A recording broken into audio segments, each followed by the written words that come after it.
Muy buenos días a los radioescuchas que nos sintonizan en las frecuencias de Telemetro Radio, a quienes nos ven por streaming a través de Metcon Go, así como en RPC Televisión, en señal de televisión digital terrestre, y a los miles que nos siguen en vivo o en diferido en las plataformas de Telemetro Cuarto Poder en YouTube. Bienvenidos a la emisión de hoy, jueves 4 de julio del año 2024. Feliz Día de la Independencia a los ciudadanos norteamericanos residentes en nuestro país. Muy bien. En materia internacional, lo más destacado tiene que ver con las elecciones parlamentarias que se están celebrando en estos momentos en el Reino Unido. Unas 45 millones de personas son llamadas a votar para elegir a los 650 legisladores que formarán parte del Parlamento durante los próximos 5 años. Se espera que el Partido Laborista regrese al poder después de 14 años de dominio conservador. El primer ministro británico no emitió declaraciones durante su votación en su circunscripción de Yorkshire, pero en la red social X publicó un mensaje que parece adelantar una derrota inevitable, al alertar sobre una posible supermayoría laborista. Diríjanse a su colegio electoral, lleven su DNI, voten a los conservadores, detengan la supermayoría laborista, escribió. Por su parte, el ex líder laborista Jeremy Corbyn también emitió su voto, publicando una foto de sí mismo fuera de un colegio electoral. Acabo de votar por el candidato independiente en Islington Norte. Escuché que está bien, ironizó, en referencia a su propia candidatura en el distrito donde es elegido ininterrumpidamente desde 1983. Corbyn fue expulsado del Partido Laborista tras anunciar su candidatura como independiente en mayo. Por su parte, el líder del Partido Laborista y gran favorito, Keir Starmer, votó también en estas elecciones que se espera ampliamente que devuelvan a su partido el poder por primera vez en 14 años y lo conviertan en primer ministro. Starmer, que ha advertido a sus partidarios de que no den por sentadas las elecciones a pesar de que las encuestas y los políticos pronostican una victoria aplastante, votó en su barrio londinense junto a su esposa Victoria. Los encuestadores han dado a los laboristas una ventaja de 2 dígitos desde antes de que empezara la campaña hace 6 semanas. Starmer ha pasado su tiempo recorriendo Gran Bretaña e instando a los votantes a votar por el cambio. Ha prometido reactivar una economía aletargada, invertir en las maltrechas infraestructuras del país y reparar el también maltrecho Servicio Nacional de Salud que su partido de centro izquierda fundó en 1945. Los centros de votación abrieron a las 7 horas locales y cerrarán a las 22 horas locales, es decir, a las 10 de la noche, cuando se conocerán los primeros sondeos a pie de urna a la espera del resultado oficial en la madrugada del viernes. Incluso antes de que comenzara el voto presidencial, cientos de miles de personas habían ya emitido su voto por correo. Por otra parte, en Israel, múltiples ataques con cohetes y drones lanzaron desde el sur del Líbano y se dispararon este jueves las alarmas en decenas de comunidades en el norte de Israel a lo largo de toda la frontera, donde las sirenas sonaron sin cesar durante más de una hora. La milicia chií Hezbollah, respaldada por Irán, confirmó el lanzamiento de más de 200 cohetes y fuentes israelíes apuntan a que se lanzaron unos 250 proyectiles y más de 20 drones explosivos.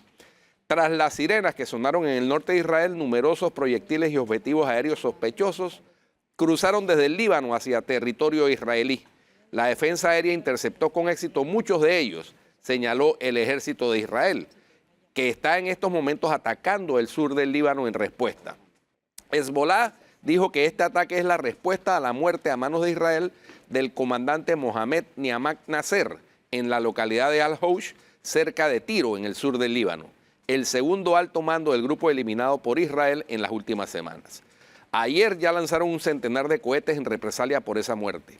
Las sirenas por cohetes comenzaron a sonar en las localidades más cercanas a la frontera, la mayoría evacuadas en los altos del Golán, pero luego se extendieron a ciudades más alejadas como Safed, en la región de Galilea, o en las ciudades costeras de Najarilla y Acre, donde también han lanzado drones cargados de explosivos.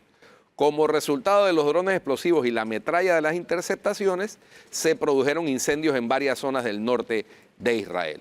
Los servicios de bomberos y rescate están trabajando actualmente para extinguir los incendios, agregó el ejército. la frontera entre Israel y el Líbano vive su mayor pico de tensión desde el año 2006, con un intenso intercambio de fuego que comenzó en octubre del año pasado tras los ataques terroristas de la organización radical islamista Hamas contra Israel. El intercambio de ataques se ha cobrado la vida de más de 500 personas, la mayoría en el lado libanés y en las filas de Hezbollah, que han confirmado al menos 327 bajas de milicianos y comandantes, algunas en Siria, además de más de 90 civiles. En Israel han muerto 25 personas en el norte, 15 militares y 10 civiles. Las hostilidades en la divisoria comenzaron el 8 de octubre, al día siguiente de que estallara la guerra en la Franja de Gaza, en solidaridad de Hezbollah con las milicias islamistas palestinas del enclave, aunque el cruce del fuego se ha intensificado mucho en las últimas semanas, lo que hace temer una guerra abierta entre las partes, aunque la comunidad internacional, especialmente Estados Unidos y Francia, se afanan en lograr una salida diplomática. Y por último, el huracán Beryl seguía el jueves por la mañana al sureste de Gran Caimán como ciclón de categoría 3, después de haber azotado Jamaica y otras islas del Caribe, matando al menos a 8 personas y dañando múltiples viviendas. Se espera que Beryl provoque peligrosas marejadas ciclónicas y olas dañinas en las Islas Caimán entre el jueves y el viernes. Y en la península de Yucatán, en el sureste de México, las autoridades ya cerraron escuelas y alistaron un centenar de refugios para la población. También anunciaron el despliegue de cientos de militares y técnicos para las líneas eléctricas. Se trata de la primera tormenta que alcanza la categoría 4 en un mes de junio y la categoría 5 en julio, desde que el Centro Nacional de Huracanes tiene registros. Los científicos creen que el cambio climático, al calentar las aguas del océano que favorecen estas tormentas, está aumentando las posibilidades de que se intensifiquen rápidamente y el riesgo de que produzcan huracanes más potentes. El responsable de la ONU para el Clima, Simon Steele, que tiene familia en la isla de Carriacou, afirmó que el cambio climático está llevando las catástrofes a niveles de destrucción sin precedentes. Bueno, eso es lo más destacado en materia internacional, Florida Tenoel. Y aquí en materia nacional, creo que hay que dar un gancho importante a que las actas del Consejo de Gabinete vuelven a ser públicas. Sí. Eso es un gran paso. Eso es un gran paso. Ganchito, en pro de la transparencia. Y hubo otro que dejó un buen sabor y un mal sabor al mismo tiempo. Un buen sabor porque se rechazó por una votación histórica, 51 votos en contra, la resolución que presentó el diputado del movimiento Otro Camino, Ernesto Cedeño, para que se permitiera a los profesionales del derecho que son diputados ejercer la profesión al mismo tiempo. Y eso se rechazó. Sí, no. Pero desafortunadamente, digo yo, no solo Ernesto Cedeño votó a favor, sino toda la bancada de Moca. No, pero me parece mal. Pero no. Yo creo que hay que profundizar un poco más en este tema. Si tú te vas dadas las circunstancias del momento, si tú vas a ser diputado, tendrás que entender que vas a ser diputado. Claro. Eso aplica para los diputados, para los alcaldes, para los representantes. No es de que soy diputado y soy otra cosa, no. Ya tú decidiste irte al servicio público, vete al servicio público. No, pero hay un conflicto de intereses con el tema del conflicto de intereses, si tú eres abogado y diputado, no se plantea en función de la profesión, sino se plantea en función de la manera en que tú tienes que jugar un diputado. Exacto. Si trafica influencias, porque obviamente si tú eres abogado y eres diputado, en este país vas a traficar influencias. Bueno, lo que pasa es que... Y encima, adivina, no vas a poder presentar el tráfico de influencias como una denuncia común, eso tiene que ir a la corte y se enrarece todo el proceso. Es que ese es el problema que hay aquí. Un diputado que perfectamente puede quedar habilitado para en caso de que haya un juzgamiento de magistrados, que son los que están en la parte alta de la pirámide del órgano judicial, litiga al mismo tiempo, crea un conflicto de intereses automático, porque no puedes ser un abogado litigante que litiga en el órgano judicial y a la vez un potencial juzgador de las cabezas del órgano judicial. Ese es el problema de fondo. Ahí es donde está el problema de fondo. Aquí, obviamente... Además de que en casos particulares, ¿qué juez se va a atrever a decirle que no a un diputado? Claro, bueno, ya se han visto casos, además. Es que es complicado. O sea, ¿tú cómo vas...? He visto casos de diputados y diputadas que litigan y hacen uso del poder que tienen como diputados. Y eso aplica, obviamente, bueno, aplica a los diputados, y aplica a cualquier funcionario con mando y jurisdicción en el Estado, porque también aquí hay muchos directores de entidades, abogados que también litigan, que también... Es así. Explícame cómo tú en cualquier proceso te enfrentas a alguien que tiene un espacio de poder, porque tiene mando y jurisdicción, tiene un pedacito de ese poder, ya sea ejecutivo o legislativo. Entonces, eso como tal realmente sí crea un conflicto de interés Claro. muy evidente. Ahora, y llamó la atención también por posturas anteriores que había tenido Ernesto Cedeño cuando no era diputado. No, es que Él había criticado esa claro. posibilidad. Mira, ahí hay un tuit Claro. de Ernesto 2014. Cedeño del año 2014, Ajá. cuestionando a Bebi Valderrama porque dice así, Bebi hablando de poner ética en la Asamblea, pero le dan permiso a los diputados para que ejerzan la abogacía No hace sentido. en el mismo horario del Pleno. Él dirá que no es el mismo horario del Pleno, pero es que No, pero igual es que- el conflicto está. Pero es que no, Es que el es conflicto que Flor, es el horario evidente, no claro. lo determina, ponte, que un abogado lo citan a una audiencia. Sí, pero- el Pleno no es el que termina pero- la hora de la audiencia, Pero es el perdóname, sistema de Guido, justicia. tú eres diputado 24 horas Claro, al día, 7 además- días a la semana y además por de los eso. 5 años. Ese es el punto que estoy tratando Es de que decir. tú no eres diputado de 8 a 5 Sí. ni cuando está ejerciéndose el trabajo de diputado en el Pleno. Además que el Pleno va Ni cambiando siquiera- horarios, ¿no? No, ni También. siquiera cuando estás en funciones en la comisión eres diputado 24 horas al día, 7 días a la semana. ¿Y quién establece ese principio? La manera en que te juzgan si tú cometes un delito o una infracción, una falta. Ahí está. No te dicen ni que, bueno, lo que pasa es que mientras usted está en el uso de la palabra, en el periodo de incidencias, no le puedo poner la boleta. No, así no funciona. Y Ernesto Cedeño es por cierto, uno de estos críticos en el sistema. Siempre ha sido crítico. Siempre ha sido Pero crítico, Ahora parece así que me pareció un poco esas extraño. sillas tienen algo, dirá alguno, porque se sentó en la curul y se le olvidó Te toda lo la digo de crítica que repente había Ernesto lanzado. Cedeño. No. Sí, no. Vamos a traer a Ernesto Cedeño para que se defienda. Para que se defienda. A ver como si parte- puede. Y así como un poroto Claro. positivo para José Raúl Mulino por lo de las actas del gabinete que ya no serán secretas, también no importó las críticas ciudadanas hasta la protesta que hubo en Arraiján y ya él oficializó los nombramientos de Marilyn Balleno y también el de Mayín Correa. Claro, ahí están. Son parte del equipo y cuerpo de gobernadores. Ahora, hay que decir una cosa.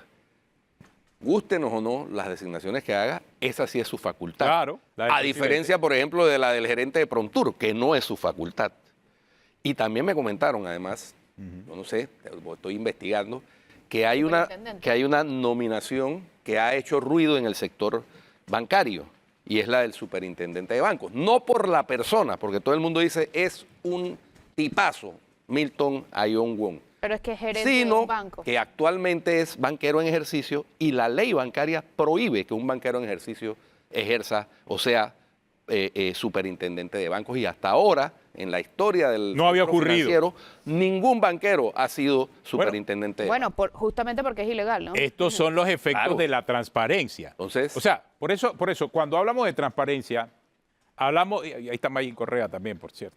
Dice que Mayín dijo que esta era la última toma de posesión que iba a tener en su vida. Mira. Bueno, Vamos a ver. ok.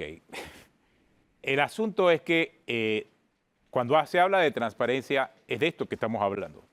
De que si Ernesto Cedeño presenta en la Asamblea estas iniciativas, va a ser criticado, obviamente. Porque es que hacia atrás comienza a revisar los mensajes en las redes y espérate, decía algo antes en las redes y ahora cuando ya llegaste al puesto dices otra cosa. Claro, y ah, él que ha exacto. estado ejerciendo la ciudadanía Si de las manera actas- activa. Si las actas Pues del la gente- Consejo de Gabinete son públicas y vamos a revisar lo que dicen las actas y vamos a criticar lo que dicen las actas y vamos a recibir toda la información de las actas. Y debe aplicar para el Consejo de Gabinete y debe aplicar también para la Asamblea, todas esas actas de la Comisión de Presupuesto, de la Comisión de Credenciales, todas las actas de las comisiones. No solamente deben ser públicas, deben ser publicadas de forma oportuna. O sea, porque existe ya la tecnología.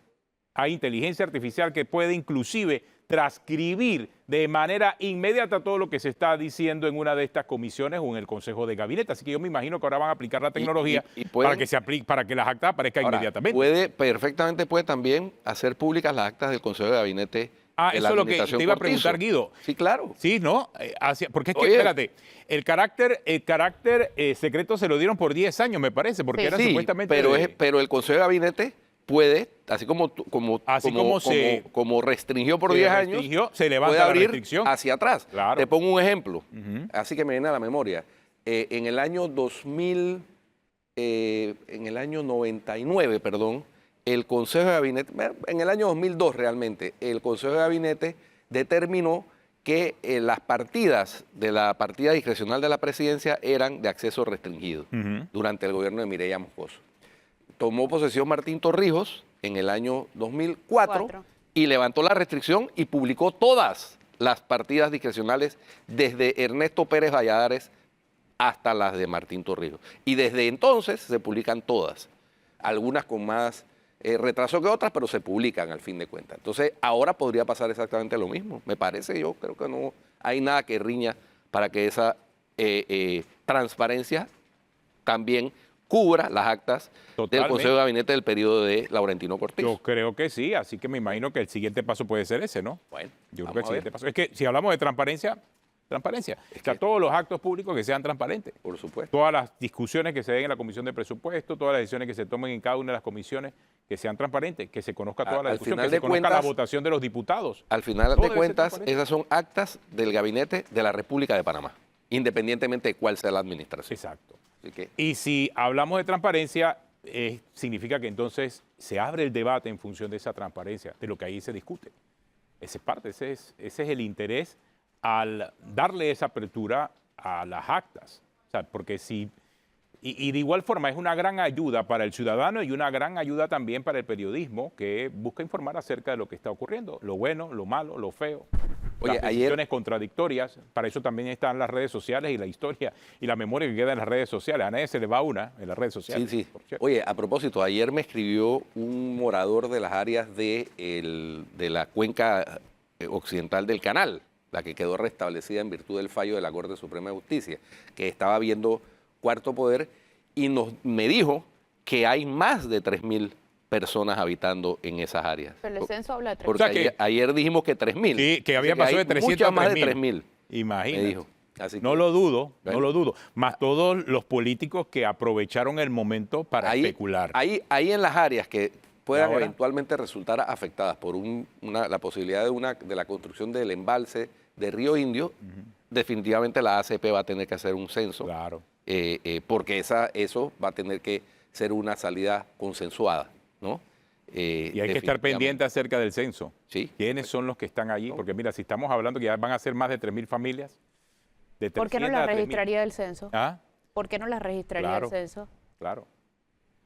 Digo, si pasa igual que también debe revisarse para la próxima elección, padrón electoral versus censo, tenemos un problema. Como San Felipe.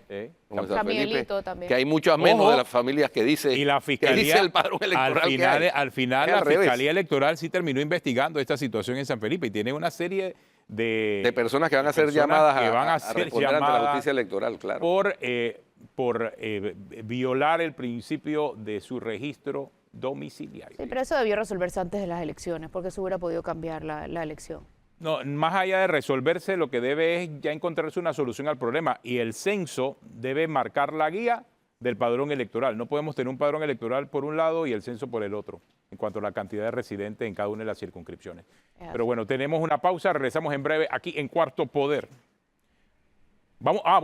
Antes de irnos a la pausa vamos a conversar con Juan Antonio Fábrega, que está por aquí. Vamos a hablar sobre el tema del impuesto a las bebidas alcohólicas, para conocer el punto de vista, ¿no?, acerca de la situación y cómo estarán las empresas que se dedican al negocio de venta de bebidas alcohólicas, impactadas por este impuesto a las bebidas alcohólicas y la manera en que pudiese afectar inclusive a las industrias y a las oportunidades de empleo que brindan cada una de estas industrias. Así que nos acompaña esta mañana Juan Antonio Fábrega. Gracias por acompañarnos. Cuéntenos un poco acerca de este impacto que está teniendo este aumento en el impuesto a las bebidas alcohólicas. Buenos días. Buenos días. Bueno, realmente la industria está preocupada una vez que entró en vigencia la ley, que fue el 14 de junio, después de su publicación en la Gaceta Oficial. Realmente esta es una industria que genera 4.000 empleos directos, bien remunerados, y más de 12.000 empleos entre los directos y los indirectos. Paga en salarios la industria más de 70 millones de dólares anuales, y cuando incluimos el empleo indirecto paga más de 170 millones de dólares en salarios. nosotros estamos previendo un posible efecto en la empleomanía de más o menos 1.100 puestos de trabajo. Eso representa más o menos 11 millones de dólares en salarios, lo cual pues de una u otra manera va a impactar negativamente a la industria. Por otro lado, la industria ha hecho un estudio de la elasticidad de la demanda y, por ejemplo, para la cerveza específicamente, por cada punto porcentual que se incremente el precio de la cerveza, se reduce 1.9%. Eso quiere decir de que vamos a tener reducción de volúmenes y de ventas y por ende va a tener un impacto negativo sobre toda la industria. No, y si no se vende, pues no se puede cobrar impuestos. Es correcto. Sí, no, me parece a mí, ¿no? O sea, el impuesto va de la mano de la venta. Así es. Si no se vende, ¿cómo se va a cobrar impuestos? Entre más se vende, más impuestos se cobra. Entre menos se vende, menos impuestos se van a cobrar. Al reducirse las ventas, se van a reducir la recaudación del impuesto selectivo al consumo. Y esa es una de nuestras mayores preocupaciones. Ya de por sí en el año 2023, la industria sufrió una reducción o contracción de 7.6% en su volumen. Las cifras de Contraloría del 2023 indican que la producción nacional creció 2.4%. Sin embargo, las importaciones, que son parte importante de la industria, se redujeron más de 40%. Eso nos da un total de reducción de volumen de 7.6%. O sea, ya la industria el año pasado sufrió una contracción. Con este impuesto nuevo que se acaba de aumentar, lo que vamos a tener es una contracción mayor todavía de la que ya tuvimos en el año 23. Pero para entender entonces eso, señor Fábrega, significa que si hay un impacto, o por lo menos en el momento en que entra el impuesto, ya había un impacto previo al impuesto de una reducción en el consumo de bebidas alcohólicas. Es correcto. En el año 2023, como acabo de mencionar, el volumen total de la industria hay una contracción. Y producidas localmente, hubo una contracción de 7.6%. O sea que ya estamos sufriendo una contracción o una reducción en el consumo.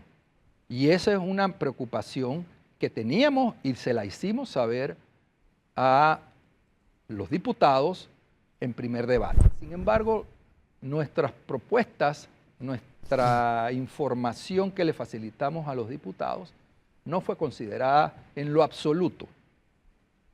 Y nos preocupa porque los impactos no se midieron, no se hicieron corridas, que generalmente se hacen para poder evaluar esos impactos que tiene sobre la industria y sobre el presupuesto del Estado. Este impuesto no cubre la totalidad de la bonificación de los jubilados. ¿Cómo es eso? ¿Cómo es eso?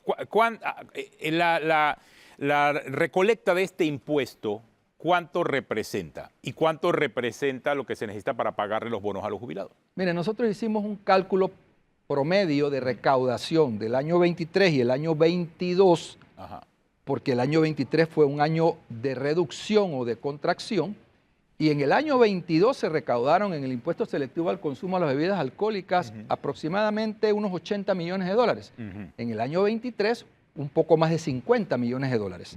¿Por qué? Porque hubo una reducción en los volúmenes. Claro, exactamente. Y porque también, como se paga por grado alcohólico, en la medida en que haya cambios de hábitos de consumo a bebidas de menos contenido alcohólico, claro, menos entonces, se paga. Menos se paga.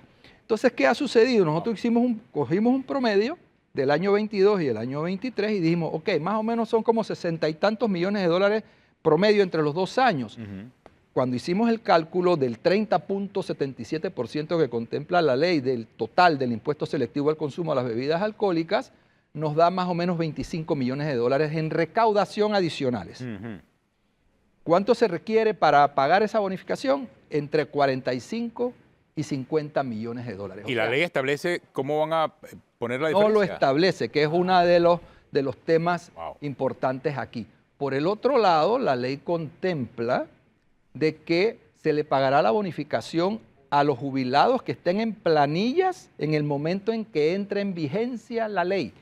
Por lo tanto, los jubilados posteriores a la entrada que se jubiló al día siguiente, ya no Ya le no entra. corresponde los $140 anuales. Eso crea fueros y privilegios. Claro, claro, total. Y eso no Sí, puede eso lo ser habíamos que anotado acá que Claro. unos jubilados sí y otros Además, yo jubilados pensé que el expresidente Cortizo la iba a vetar por inexequible, porque claro, tiene porque visto. crea esa diferenciación. Claro. Una pregunta, Además de la renta sustitutiva, Juan que no queda Antonio, claro. una curiosidad, en la reducción de la industria en el año 2023, ¿tendrá algo que ver el consumo de licor de contrabando? El contrabando en Panamá lo que la industria le llama alcohol ilegal, que está compuesto tanto del contrabando como de las bebidas fermentadas y destiladas caseras. Esas son bebidas Clandestinamente, ilegales, sí. clandestinas que no pagan impuestos. Panamá tiene todavía un porcentaje pequeño de contrabando. ¿Por qué? Porque Panamá tiene precios razonables en las bebidas alcohólicas, comparados con otros países de la región. Otros países de la región tienen 25-30% de su consumo es De bebida contrabando. ilegal o de contrabando. Claro. En el caso de Panamá, tenía precios razonables. Los precios ahora se van a ver impactados negativamente. ¿Qué quiere decir esto?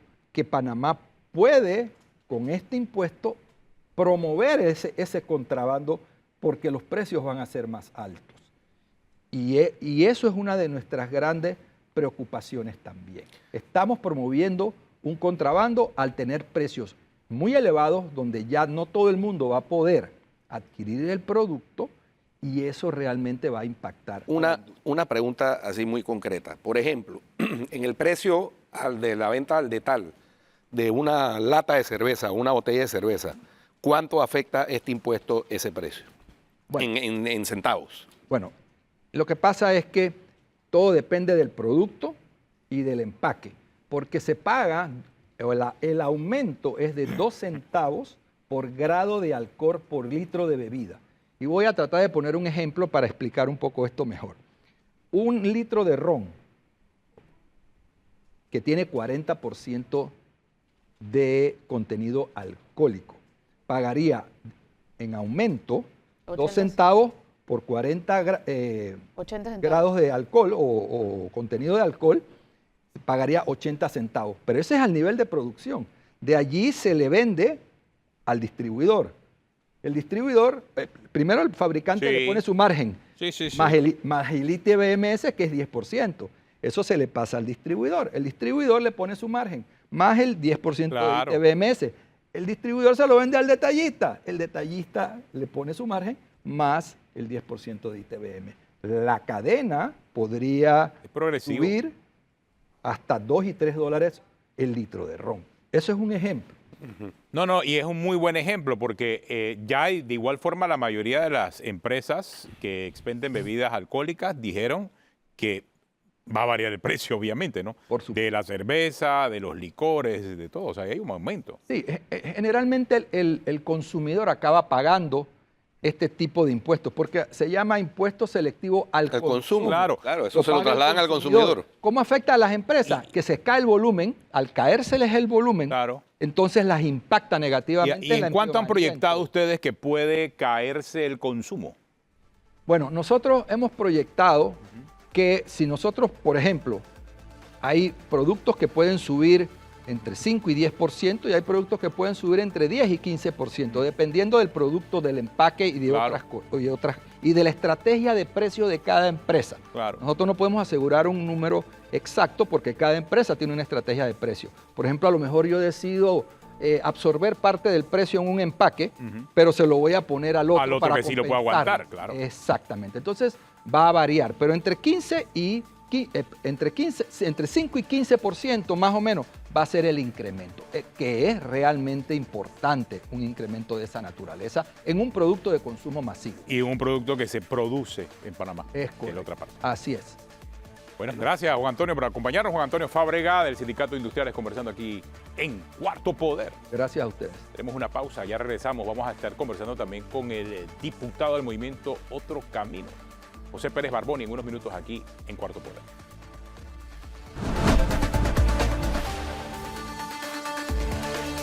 Bueno, continuamos aquí en Cuarto Poder. José Pérez Barboni nos acompaña esta mañana aquí en Cuarto Poder. Hay varios temas importantes que se están discutiendo en la Asamblea. Lo vimos esta semana viendo el tema de las reformas al reglamento interno de la Asamblea. Y él promueve y presenta una iniciativa que tiene como objetivo eliminar los beneficios de los diputados. Esos beneficios que hacen que un diputado sea muy diferente al resto de los panameños, que para algunos es también en una forma una violación a la Constitución, porque la Constitución establece que no hay fueros ni privilegios. Pero por alguna razón la gente siente que los diputados de la Asamblea tienen demasiados fueros y privilegios. ¿Por qué razón será? Claro, lo hacen. No, es que no solamente lo dicen, sino que lo hacen ver de manera evidente, grosera en muchas redes sociales. Entonces, parte de ese tema cae directamente en la eliminación de los privilegios. Entonces, es un diputado que acaba de llegar a la Asamblea del Movimiento Otro Camino que presenta esa iniciativa. Usted sí no quería recibir ni fueros ni privilegios. Así es, Atenógenes. Yo creo que más allá de lo que está escrito ahorita mismo en el reglamento interno es también la forma tan descarada en los que se defienden estos beneficios, estos privilegios, y la idea principal, que no es tan creativa porque realmente toda la ciudadanía ha solicitado que se vayan regulando y pues eliminando, es llevar ante esta primera reforma que presento el día 2 de julio, que podamos pues tratar de conversar un poco más a fondo esta situación. Y yo creo que una de las iniciativas también más importantes que he tratado de llevar un poco más allá es la de también facultar a la Asamblea Nacional para traer herramientas que hemos visto en parlamentos efectivos alrededor del mundo, como bien mencionábamos en el noticiero esta mañana, el tema de la moción de censura a los ministros, también reformar un poco más cómo se maneja la transparencia y el acceso de información sobre las comisiones, específicamente el presupuesto, la comisión más grande con 15 comisionados y también la que maneja quizás uno de los temas más sensitivos, que es el dinero de todos los panameños y el presupuesto general del Estado, y consecuentemente otros presupuestos que inclusive el Canal de Panamá también tiene que llevar y presentar ante esta comisión y el Pleno de la Asamblea Nacional los diferentes presupuestos para su funcionamiento. Y en un último punto, para pasarles la palabra nuevamente, yo creo que también el reglamento interno habla de otras situaciones que se presentan dentro del Pleno, de otros formalismos, de otras prácticas que podemos ir también reformando, mientras que esta alimentación al reglamento interno se puede ir discutiendo entre todos los diputados, porque creo que hay mejor disposición que en el quinquenio pasado. Como te mencionaba, hay sujetos más agradables dentro de esta legislatura, y he visto, por lo menos en estos primeros días, una buena disposición por parte de la presidenta Ana Castañeda para acoger esta discusión y tomarnos en cuenta a todos los grupos y bancadas que están dentro de la Asamblea Nacional. ¿Qué pasa con la propuesta de que los abogados puedan legislar también? Que puedan litigar también, perdón. Mira, Flor, yo no vengo aquí a excusarme, ni puedo hablar por el doctor Ernesto Cedeño, quien es un diputado al que respeto, al que admiro por su trayectoria legal, como ha demandado diferentes injusticias que inclusive ha llevado y ha llegado a ser muy aplaudido y muy homenajeado por las mismas. Yo cometí un error.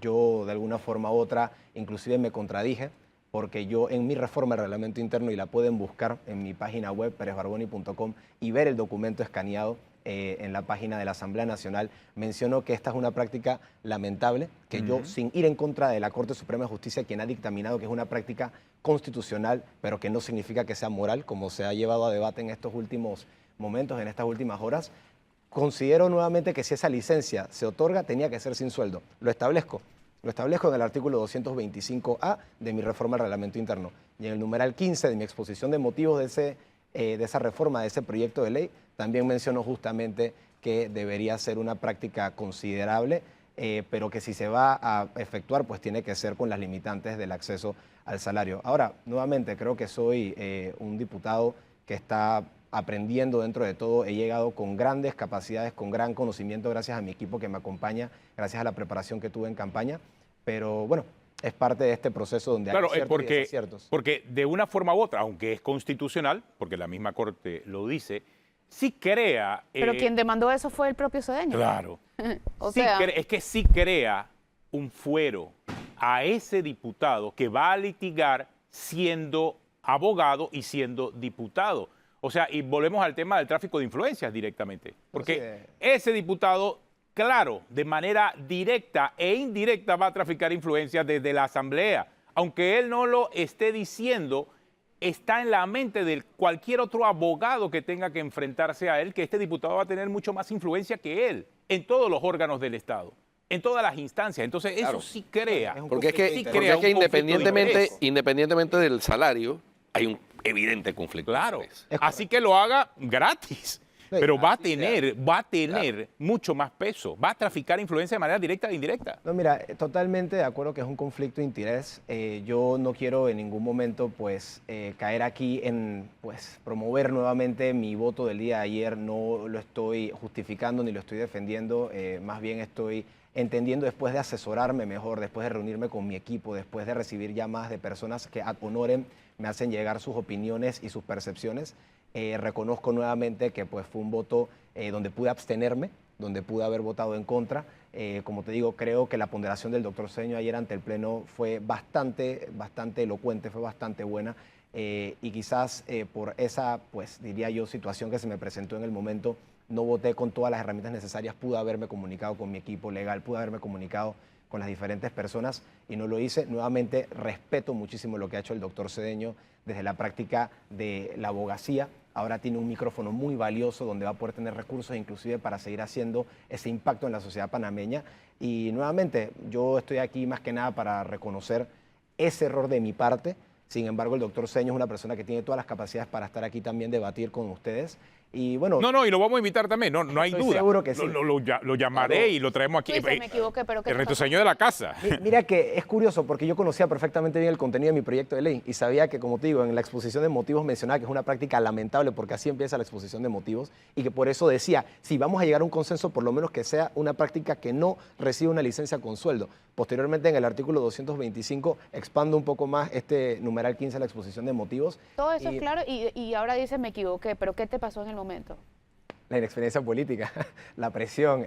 Digo, nada más tiene 3 días en la asamblea. Tengo 3 días en la asamblea, no es una excusa, es el cargo más importante de mi vida, es un cargo que requiere preparación, que requiere concentración. El día de ayer erré, estoy dispuesto a rectificar esto aquí junto a ustedes, estoy dispuesto a rectificarlo en el Pleno, hoy planeo hacerlo en el periodo de incidencias para que conste en acta, porque creo que no es consono con el discurso que un día antes promovía presentando mi proyecto de ley. Sin embargo, nuevamente, pues no me queda más que aceptarlo y nuevamente seguir utilizando a mi equipo para el que... No, y de igual forma, no sé si también te sirve para entender el alto nivel de expectativa que genera la bancada del Movimiento Otro Camino, Claro. la bancada de Vamos sobre la ciudadanía.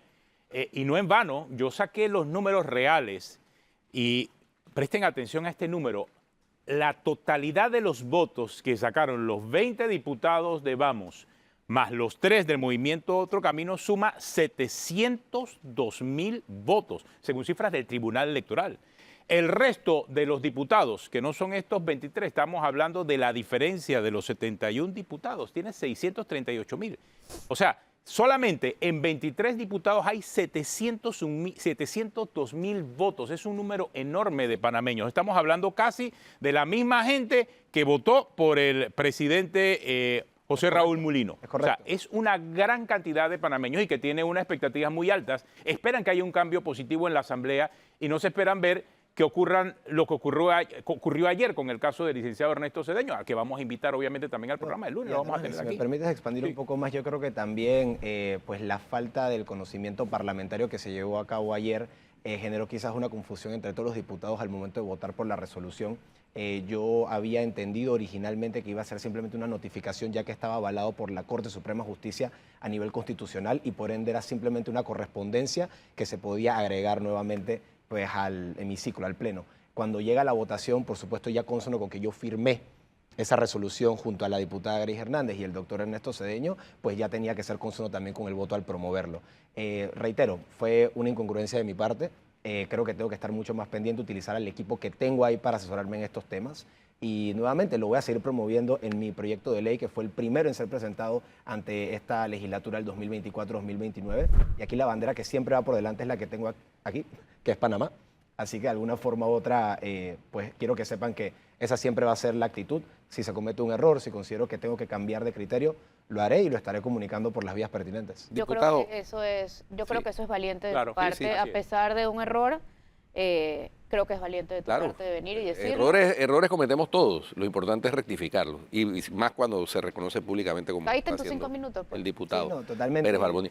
Diputado, cuénteme una cosa. la dinámica ahí en la Asamblea para la conformación de comisiones, ¿qué han sabido de eso? ¿Cómo va? ¿En qué estado se encuentra? Etcétera, para poder comenzar los debates, además. La presidenta de la Asamblea Nacional, la diputada Dana Castañeda, está tratando de agilizar el proceso, ya que el presidente José Raúl Mulino ha sido muy claro que quiere empezar a trabajar cuanto antes. Sobre todo la comisión de credenciales requiere cierta urgencia para ratificar las nominaciones y nombramientos que llegan a las diferentes administraciones y pues direcciones de las entidades autónomas y semiautónomas. Ahora, en estos momentos, nosotros lo que también estamos tratando de definir son las bancadas, que son lo que reparte el pastel de las comisiones de alguna forma u otra, y que esto no suene de manera despectiva ni de manera de matraqueo, pero sí es una fórmula matemática que ocurre una vez conformadas las bancadas dentro de la Asamblea Nacional. En estos momentos, por lo menos nosotros en el movimiento Otro Camino, que no conformamos bancada, estamos a la espera de ver cómo quedan las confirmaciones, para que así ya se puedan entonces atribuir las comisiones importantes. Les aseguro que, en base a lo que he visto, se espera que hoy se dé una reunión entre los jefes de bancada para ya definir este tema y con una posible sesión extraordinaria el día de mañana para poder entonces también llegar a un consenso ya para el tema de cómo se van a conformar las comisiones. ¿Y ustedes aspiran en el movimiento Otro Camino a lograr el diputado adicional que les permita conformar una bancada? Sí, yo creo que desde que se confirmó que no iba a acompañarnos el doctor Víctor Carles de Penonomé en el circuito 2.1, nosotros enfocamos todos nuestros esfuerzos administrativos. Es popular.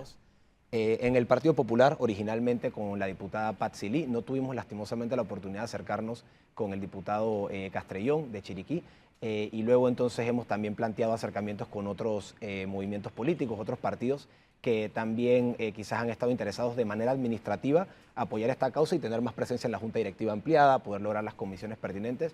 Yo he vociferado en diferentes medios que me interesaría mucho formar parte de credenciales. Creo que mi energía en estos momentos podría ser de utilidad ahí, sobre todo para el tema de los embajadores, las misiones diplomáticas, las diferentes autoridades, entre esas Autoridad de Turismo, Autoridad Marítima de Panamá, que son entes que veo... Pero para formar parte de cualquier comisión con derecho a voz y voto, porque el diputado puede participar de cualquier comisión con derecho a voz. Así es. Pero para tener derecho a voz y voto sí tienen que conformar una bancada o ser parte de una bancada, ¿no? Sí, hay otros mecanismos también que una vez conformadas pues las comisiones, al tú ser un huérfano de no tener bancada, tú de alguna forma u otra puedes solicitarle a la presidenta que te atribuya. Que te adopte. Que te adopte o que te nomine o que te designe alguna comisión. Usualmente no son las más importantes, ya que esas exactamente. Principalmente... Créame que no va a estar en ese orden de prioridades la de presupuesto, Ni presupuesto ni de ni de credenciales. credenciales. Es una lástima. Aquí los perfiles quizás no son lo que pesa más al momento de entregarlas cuando Claro. eres alguien que no tiene la bancada, pero por lo menos se han tenido conversaciones con la coalición Vamos para poder entonces negociar. O sea, ¿sí hay una conversación con la coalición Vamos para formar parte de esa bancada o no? No para formar parte de la bancada, hemos mantenido la postura de una alianza estratégica, pero ellos han tenido... ¿Por qué no les pues, gustaría la formar diferencia. parte de esa bancada? Mira, Flor, yo creo que más que nada es el tema todavía de aspirar a la parte administrativa, de lograr nuestra propia bancada. Es algo que nosotros hemos tenido, como te explicaba, desde que sabíamos que Víctor Carles no iba a formar parte de la La de Asamblea. ustedes. Pues buscar ese cuarto diputado o hasta el cuarto y quinto, si así se presentaba. Y por el momento también creemos que el movimiento Otro Camino tiene pues esa intención de mandar un mensaje de que podemos seguir siendo independientes y apoyando la buena política, como bien ha propuesto también la coalición Vamos, porque seguimos siendo afines, seguimos siendo un grupo que representa la nueva política y claramente se va a ir desarrollando más a medida que avance esta legislatura, pero tenemos pues que por ahora mantener esa estrategia para ver si logramos la bancada, que nos da 10 días el reglamento interno, Claro, a desde 10 días. la instalación de la Asamblea Nacional, pero la presidenta está trabajando más rápido por urgencia del Ejecutivo. Tenemos una pausa, regresamos aquí en Cuarto Poder en unos minutos.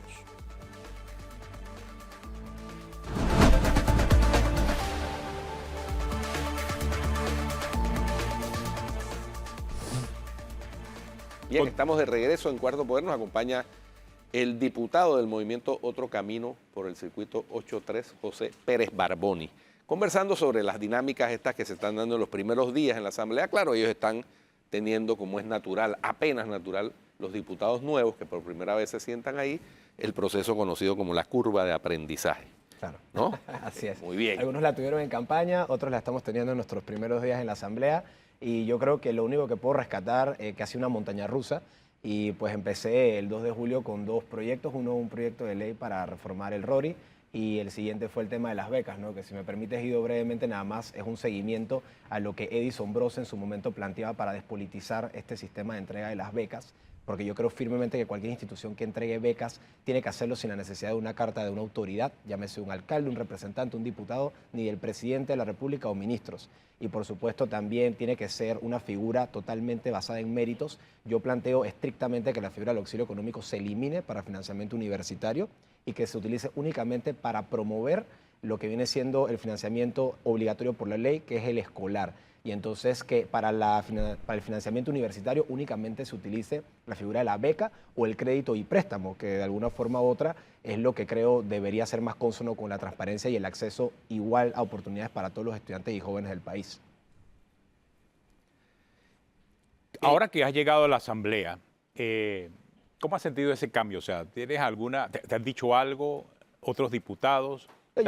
O sea, ¿qué sientes? ¿Qué sientes ahora que llegaste a la Asamblea? Yo creo que ya hay 2 o 3 unidades que claramente no gustan de mí y ustedes se podrán imaginar quién. Se hacen bullying los diputados. ¿Se hacen bullying? No, mira que una vez termina la sesión, yo creo que la cordialidad no mata la valentía y yo me despido de todos ellos por igual. Yo les digo buenas tardes, buenas noches, buenos días y de alguna forma u otra siempre se debate con altura, ¿no? O por lo menos eso es lo que intento yo llevar desde mi curul. Pero sí hay ciertos diputados que una vez yo empecé, por ejemplo, con presentar el proyecto de ley para el tema del reglamento interno y el de las becas, empezaron a vociferar su descontento con este tipo de iniciativas. Y bueno, no es sorpresa, ¿no? Me alegro que esos sean mis antagonistas. Oye, pero a propósito y por asociación de ideas, el diputado Luis Eduardo Camacho también presentó una iniciativa para reformar un artículo del reglamento interno, tomando en cuenta diciendo que no era prioritario, pero que iba a presentarlo. Pero me alegro. Es más contradictorio que tú. Me alegro mucho. Y bueno, de hecho tomó 30 minutos. Pero yo quiero que lo traigas aquí, que él te diga que está siendo contradictorio. Ah, no, sí, él se lo decimos acá Es la rato. gran diferencia. Y él entra en contradicción por lo contradictorio que es. Pero lo curioso es que entonces tomó más presentar su artículo que el mío, que fueron 55. Entonces, de igual forma lo respeto y lo felicito por tener iniciativa legislativa y espero que pues podamos seguir debatiendo con altura y siendo propositivos, que es a lo que yo llego. Yo trato de ser una figura de consenso desde el primer día que aspiré a una segunda vicepresidencia hasta ahora que presento 2 iniciativas legislativas, hasta ahora que tengo mi primer error, pues creo que han sido dinámicas interesantes que me han enseñado lo que es estar en el hemiciclo. Y Atenógenes, yo te decía en confianza, cuando yo entré por primera vez al Pleno, que fue para buscar pues, información en la Asamblea Nacional, no me sentí intimidado por el Pleno, lo respeté, es el hemiciclo del primer órgano del Estado, pero no me sentí intimidado porque sé que son mis iguales y sé que de alguna forma u otra se tiene que llevar el debate y creo que estar sentado en la primera fila me ayuda a no tener que verle la cara a los otros. Entonces puedo ser mucho más, diría yo, abierto y estar más enfocado en lo que estoy planteándole al país en esos momentos. En lo legal, en el caso panameño, y quizás también pueda aplicarse a la justicia en muchos otros países, lo legal o lo justo no necesariamente es moral. Así Y es. aquí hay una hay un gran interés de parte de muchos diputados en la Asamblea de hacer leyes para hacer ver la legalidad de la acción a pesar de que sea inmoral, porque ejemplos como el del que estamos viendo ahora abundan en muchas de las leyes que han pasado por esa Asamblea. Claro. Y que no necesariamente el hecho de que sea legal, viene la máxima que no necesariamente esa legalidad implica una moralidad. Y hemos visto muchos ejemplos. Total. En el pasado y acabamos de ver lo que ocurrió en la Asamblea de Diputados ayer, en donde a pesar de que se trata de un acto constitucional, porque así lo estableció la propia Corte Suprema de Justicia, no necesariamente es moral. Y quizás el voto ciudadano de esos 702.000 panameños que votaron por la coalición Vamos y por ustedes, el movimiento Otro Camino, está buscando esa diferencia en cuanto a la manera en que la Asamblea se ha expresado hasta ahora. O sea, un llamado quizás a la moralidad, al deber ser, o no necesariamente el ser o la legalidad de muchas acciones que desde un punto de vista ciudadano no necesariamente son morales. No, mira, y hablamos particularmente de los fueros, de los privilegios, sí, o sea, de los beneficios. Están avalados claro. por nuestro reglamento interno, pero no necesariamente por eso, porque es una ley que básicamente data desde 1984, no por eso significa que tenemos entonces que seguir manteniendo el status quo. Ahora, lo que yo sí quiero dejar muy claro es que creo que el movimiento Otro Camino ha demostrado criterio propio, no ha caído quizás en esos, pues, diría yo, actos de simplemente seguir una corriente en particular. Nosotros no seguimos una línea impuesta externa a la Asamblea Nacional, nosotros tenemos nuestro propio criterio que trabajamos con nuestro equipo y de alguna forma u otra tratamos entonces siempre de mejorar día a día y espero nada más que pues la población y la ciudadanía y sobre todo esos votantes que nos dieron la confianza puedan entender eso y no simplemente satanizarnos de una vez. Yo creo que seguimos siendo un partido político nuevo, un partido político que tiene pocas figuras en la Asamblea Nacional, pero que definitivamente viene con una mentalidad, con un chip de hacer las cosas diferentes. Y estoy tratando de liderar, de mostrar que se pueden hacer las cosas diferentes. Bueno, y cuando no se ve así, se manda el mensaje que se demanda. Muchas Muchas gracias. Gracias por Diputado José acompañarnos. Pérez Barboni por atender la invitación de Cuarto Poder. Se nos acabó el tiempo. Si usted sigue en Telemetro Radio, siga con los muchachos del Brunch y en RPC Televisión, El Gordo y la Flaca. Hasta mañana.